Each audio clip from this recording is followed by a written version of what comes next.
Mananggot ka kuya? Mananggot ka kuya?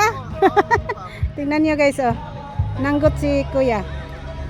Nanggot siya oh, nabaw kayong yang kwan. Uy, nay tuba oh.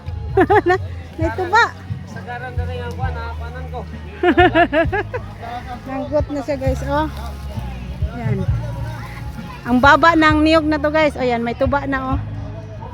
Wow. Nanay tuba oh. Oh, yan ang tuba guys. Yan puro talaga yan. Walang halong chemical yan. Ganyan lang pala.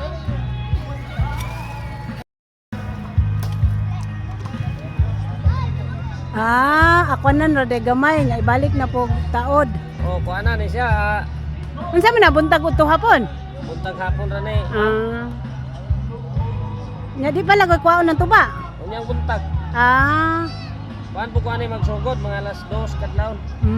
Daghan day kag kuan, sanggutan. Ani 40 kapin. Gwapo ni kay nabawra. Katag lang, katag. Lagyo ba?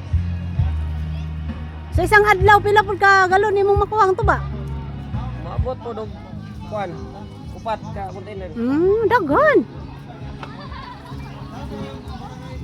Imuha din ni mga lubi. Sa igagaw ra po nako. Ikaw ra kuan gagam. Ay tagiya ni kuan. Yawa man lagi na butang akuan. Wala pa kay mo pay pagputol. Anak din na.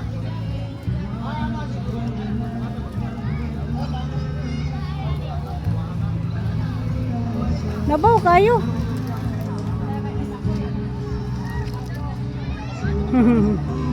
Lami ang sanggutan kaya perting nabawa. Nabaw kayo ang sanggutan. Pwede abutin guys ang tuba oh. Abot mo ang tuba. Abutin mo ang tuba. Yan, tuba na yan. May laman na siya 1/4 sa sa 1.5 na lagyan na ng coke.